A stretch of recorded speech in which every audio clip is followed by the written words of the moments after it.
जैसे ही सोयाबीन के अंदर बीज भराव का कार्य शुरू होगा और सोयाबीन में अनेक प्रकार की समस्याएं आना स्टार्ट हो जाएगी।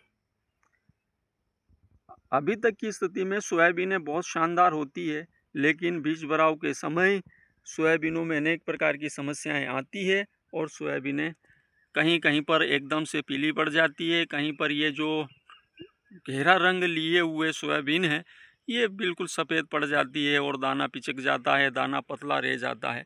तो ये क्यों रहता है, किस किस कारण से ये दाना इस प्रकार से बारीक रह जाता है या सोयाबीन सही से पक नहीं पाती, किस कारण से इनके अंदर एकदम से पीलापन आ जाता है, किन ये सारी चीज़ों पर आज के वीडियो में हम चर्चा करेंगे। लेकिन जो किसान भाई नए आए हैं वो पहले चैनल को सब्सक्राइब कर दीजिए, ताकि हमारे चैनल के द्वारा जो इसी प्रकार की जानकारियों के वीडियो आगे डाले जाएंगे वो आपको आपके मोबाइल की होम स्क्रीन पर मिलते रहें।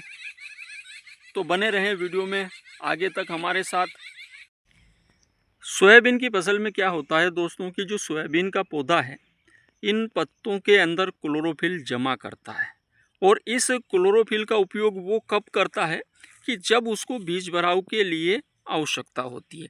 तो बीज भराव के समय इन पत्तों से क्लोरोफिल पौधा लेता है और बीज भराव का काम करता है। धीरे धीरे करके ये जो क्लोरोफिल है, ये जो गहरा रंग फसल लिए होती है, धीरे धीरे कर कर ये फीका पड़ने लगता है। अब सबसे ज़्यादा जो स्टार्टिंग होती है वो नीचे से होती है दोस्तों, क्योंकि यहाँ नीचे सबसे ज़्यादा फलियाँ होती है। तो यहाँ के पत्ते बहुत ही जल्दी गिर जाते हैं, नीचे से पत्ते गिरना स्टार्ट होते हैं। जबकि ये फलियां दोस्तों सबसे पहले बनती है और यहाँ की फलियां सबसे बाद में बनती है, लेकिन ये फलियां सबसे पहले पकती है और सबसे ठोस रहती है। उसका रीज़न होता है दोस्तों कि ये जो नीचे के पत्ते होते हैं यहाँ से वो क्लोरोफिल लेना स्टार्ट करता है, तो ये पत्ते गिरते चले जाते हैं और आखिर में ये बचते हैं। तो यहाँ पर इन फलियों को पर्याप्त मात्रा में क्लोरोफिल मिल जाता है, इसलिए यहाँ की फलियाँ बहुत ही अच्छे से पकती है। तो एक तो ये क्लोरोफिल हो गया। दूसरा होता है कि इसके अंदर जो गांठें होती है उसके अंदर ये पोषक तत्वों को इकट्ठा करती है, तो उससे भी ये पोषक तत्व लेती है। और अभी तक हमने जो फसल को जितने प्रकार के खाद दिए थे मिट्टी में, तो जहाँ तक उसकी जड़ें गई है, जो अर्ली वेराइटियाँ होती है, बात करें 95-60 की, जो इसकी जो जड़ें होती है वो ज़्यादा गहराई तक जाती नहीं है, ये एक छत्ता बनाती है। तो मिट्टी से उन पोषक तत्वों को ये प्राप्त कर चुकी है। अब वहाँ पर इसको बीज भराव के समय पोषक तत्वों की आवश्यकता है, लेकिन उसको पोषक तत्व मिल नहीं पा रहे हैं। ऐसी स्थिति में उसने पत्तों के अंदर जितना उसने क्लोरोफिल इकट्ठा किया था वो प्राप्त कर लेगी, और उसके अलावा उसने जड़ों में जितना पोषक तत्वों को इकट्ठा किया था उनको ले लेगी। लेकिन ऐसी स्थिति में होता क्या है दोस्तों, इसके पास पर्याप्त मात्रा में क्लोरोफिल है। आप देख रहे हैं कि इसके अंदर पर्याप्त मात्रा में क्लोरोफिल है, लेकिन एक स्थिति ये निर्मित होती है कि जब बीज भराव का कार्य चल रहा होता है उसी समय उमस भरा माहौल होता है और उसी में सफ़ेद मच्छर बहुत बड़ी तादाद में लगते हैं। तो वो जो सफ़ेद मच्छर लगते हैं बहुत बड़ी तादाद में, वो इसके क्लोरोफिल को चूसते रहते हैं, जिनको कि हम रस चूसक कीट भी कहते हैं। ये रस चूसक कीट इन पत्तों से रस चूसते रहते हैं। अब देखिए सोयाबीन को भी इसका रस चाहिए, उसके अलावा वो कीट भी इसका रस पी रहे हैं।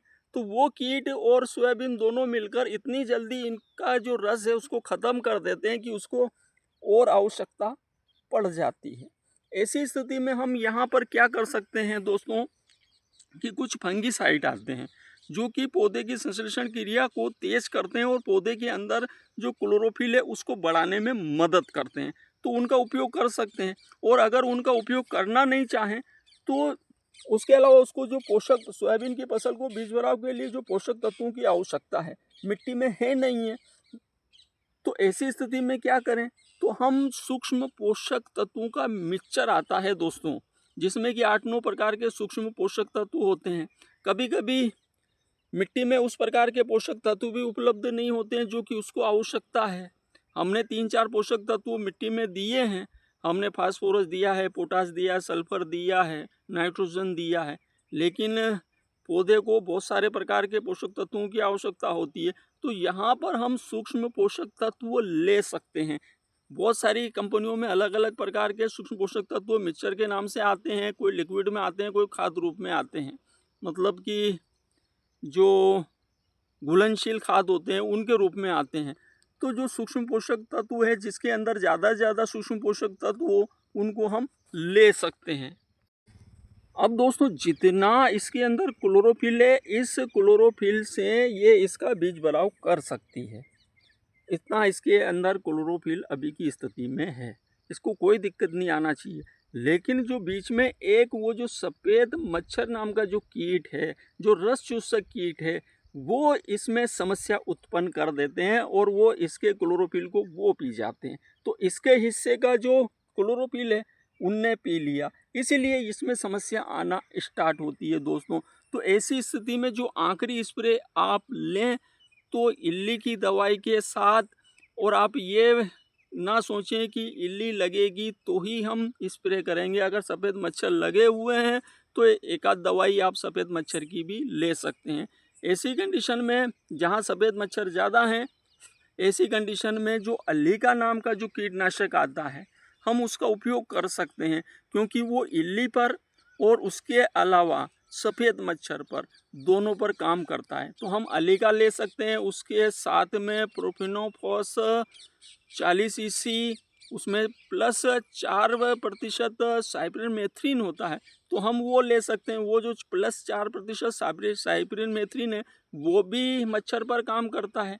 तो यहाँ पर हम अल्लिका ले सकते हैं और अल्लिका के साथ प्रोफिनोफॉस ले सकते हैं। और अगर जहाँ पर ज़रूरत से ज़्यादा अगर मच्छर लग गए हैं तो वहाँ पर हम सफ़ेद मच्छर के कुछ अच्छे अच्छे टेक्निकल आते हैं। मैंने पिछले 2 या 3 दिन पहले मैंने एक वीडियो डाला है इसी के ऊपर, सफ़ेद मच्छर के ऊपर, तो आप वो दे सकते हैं। बहुत अच्छे अच्छे टेक्निकल आते हैं। उसके अलावा हम सूक्ष्म पोषक तत्वों का जो मिक्सचर आता है वो ले सकते हैं, और एक आध अच्छा फंगिसाइड हम ले सकते हैं जो कि बीज भराव में मदद करे। जैसे कि प्राइक्सर फंगिसाइड है, एक वो यमाकाची है, और भी बहुत सारे फंगिसाइड है जो कि पौधे के अंदर क्लोरोफिल को बढ़ाने में मदद करते हैं। जो पौधे की प्रकाश संश्लेषण क्रिया है उसको तेज करते हैं और पौधे के अंदर जो क्लोरोफिल है उसको बढ़ाने में मदद करते हैं। तो हम ऐसे जो, या फिर हम टेबुकोनाजोल प्लस सल्फर वाला फंगिसाइड है हम उसको ले सकते हैं। तो एक आध हम फंगिसाइड ले सकते हैं बीज भराव के समय। और अगर फंगिसाइड नहीं भी लेना चाहें तो हम सूक्ष्म पोषक तत्व दे सकते हैं, और सफ़ेद मच्छर की जो मतलब कीटनाशक है हम उसका उपयोग करके उन सफ़ेद मच्छरों को अगर हमने कंट्रोल कर लिया तो सोयाबीन बीज भराव का कार्य कर ले जाएगी। अगर दोस्तों हम सूक्ष्म पोषक तत्व नहीं ले पा रहे हैं, सूक्ष्म पोषक तत्वों का मिक्सचर नहीं ले पा रहे हैं, तो ऐसी कंडीशन में हम चाहें तो NPK 19-19 या NPK 18-18 या NPK 52-34 या NPK 12-61, ये जो NPK हैं इनको ले सकते हैं हम, जो कि वो हमारे फसल में काफ़ी हद तक बीज भराव में भी मदद करेंगे। तो यहाँ पर अगर हम चाहें तो NPK 52-34 भी ले सकते हैं। NPK 52-34 के अंदर जो फास्फोरस और पोटास होंगे तो वो पोटास भी काफ़ी हद तक आपके जो बीज भराव का कार्य है उसमें मदद करेगा। तो यहाँ से सोयाबीन के जो 25 दिन हैं वो बहुत ही क्रिटिकल है, बहुत ही कठिनाई भरे हैं। इन 25 दिन में जो आप आखिरी स्प्रे लेंगे, इन 25 दिन के बीच में जो भी आप आखिरी स्प्रे लेंगे वो स्प्रे इस फसल के लिए बहुत इम्पोर्टेंट होगा दोस्तों। और आप थोड़ी सी सावधानी रखकर अपनी सोयाबीन की फसल का जो बीज भराव का कार्य है वो सही साट तरीके से कर सकते हैं और अच्छा खासा आप उत्पादन ले सकते हैं। थोड़ी सी सोच समझ और थोड़ा सा देख रेख आपकी फसल का बीज भराव का कार्य सही साट तरीके से कर सकता है और अच्छा खासा आपको उत्पादन मिल सकता है। तो दोस्तों अगर किसी प्रकार की अगर कोई समस्याएं आती है तो आप मेरे को कमेंट कर सकते हैं, मैसेज कर सकते हैं, व्हाट्सअप मैसेज कर सकते हैं। तो दोस्तों वीडियो अच्छा लगा हो, जानकारी अच्छी लगी हो तो वीडियो को लाइक करें, कमेंट करें और वीडियो को ज़्यादा से ज़्यादा शेयर करें दोस्तों, ताकि ज़्यादा से ज़्यादा किसानों तक ये जानकारी पहुंच सके। नमस्कार दोस्तों।